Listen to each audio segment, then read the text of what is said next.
All right, little update on the engine. To be honest, I don't remember where I left you.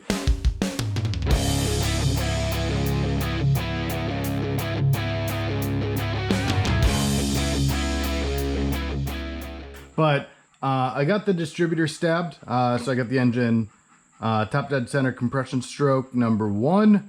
Got the rotor aligned to about 1 o'clock. Got it stabbed in. Should be pretty close. Should be good enough to start, and then tweak timing from there. So we have that squared away. I have the pulley, so it's the 3-sheave lower pulley. This came with the air conditioning kit, the old Air Products air conditioning kit that I got. So it has a belt for the AC, belt for power steering, and belt for alternator, I believe. No, hell, I don't remember what else goes on here. Doesn't matter. I realized the pulley that I have for the water pump is not the correct one, so I have to order, or I already ordered up another one of those. Got my fuel line re-bent and rerouted, right? So the OEM inlet is on the driver's side, but since I have a quick fuel Holly style carb, it is on the passenger side, so I just kind of routed it in between the vacuum advance and the radiator, or the snout, right? The thermostat housing. So next up, what I need to do is hang the alternator off the side of the motor. V8 motor. V8 motor.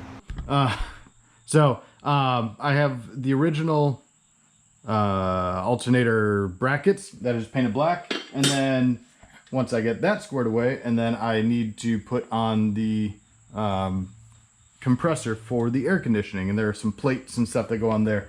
I've already installed it once just to test fit. It was a bit of a nightmare to figure out, but once I figured out where all the shims and everything goes, it actually went on pretty decent. So what I'm going to do right now is toss y'all on time lapse and get that tossed on the front of the engine.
That's all, folks.